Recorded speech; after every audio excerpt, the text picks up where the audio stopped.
Welcome to జనం కోసం journalism news. Hanamkonda జిల్లా సాయంపేట ఎంఆర్ఓ కార్యాలయాన్ని పరకాల ఆర్డీఓ ఆకస్మికంగా తనిఖీలు చేశారు. భూభారతి సదా బైనామాలో పెండింగ్లో ఉన్న దరఖాస్తులను త్వరితగతిన పూర్తి చేయాలని స్థానిక ఎంఆర్ఓని ఆదేశించారు. కళ్యాణలక్ష్మి, షాదీ ముబారక్ దరఖాస్తులను కూడా పూర్తి స్థాయిలో విచారణ జరిపి లబ్ధిదారులకు త్వరితగతిన చెక్కులు అందించే విధంగా చర్యలు చేపట్టాలని ఆదేశించారు. మొత్తం 2757కి 2388 కంప్లీట్ చేయడం జరిగింది. ఒక తహసీల్దార్ దగ్గర ఒక 289 మాత్రం పెండింగ్ ఉన్నాయి. నా దగ్గర 80 ఫైల్స్ పెండింగ్ ఉన్నాయి.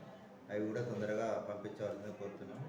అట్లాగే సాదా బైనామా గురించి కూడా గత ఉత్తర్వుల్లో మనకు అమ్మిన వ్యక్తి ఖచ్చితంగా అఫిడవిట్ ఇవ్వాలని ఉండేది.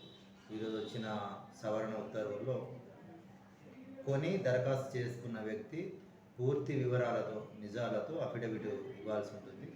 తర్వాత ఏదైనా తప్పని తెలిస్తే అతని మీద క్రిమినల్ యాక్షన్ తీసుకోవాల్సి ఉంటుంది. ఎట్ ద సేమ్ టైం తహసీల్దార్ను కూడా ఆదేశించడం జరిగింది. మన ఫీల్డ్ ఎంక్వైరీలో ఆయన అఫిడవిట్ ఇచ్చినప్పటికీ మన ఎంక్వైరీలు కూడా పారదర్శకంగా కంప్లీట్గా షేప్లో చేయాల్సిందిగా కోరడం జరిగింది. అలాగే కళ్యాణలక్ష్మి కూడా ఒక 17 ఉన్నాయి, షాదీ ముబారక్ ఒకటి, ఇవన్నీ క్లియర్ చేయవలసిందిగా. ఇంకొకటి ఏంటంటే నిన్న కలెక్టర్ గారు మాకు ఒక ఆదేశాలు ఇవ్వడం జరిగింది. ఏదైతే భూసేకరణ జరిగిందో గ్రీన్ ఫీల్డ్కి సంబంధించి, అట్లాగే గతంలో ఎస్ఆర్ఎస్పి కూడా భూసేకరణ జరిగింది. అవన్నీ కూడా కొన్ని ఇంకా రైతుల పేర్ల మీదనే ఉన్నాయి.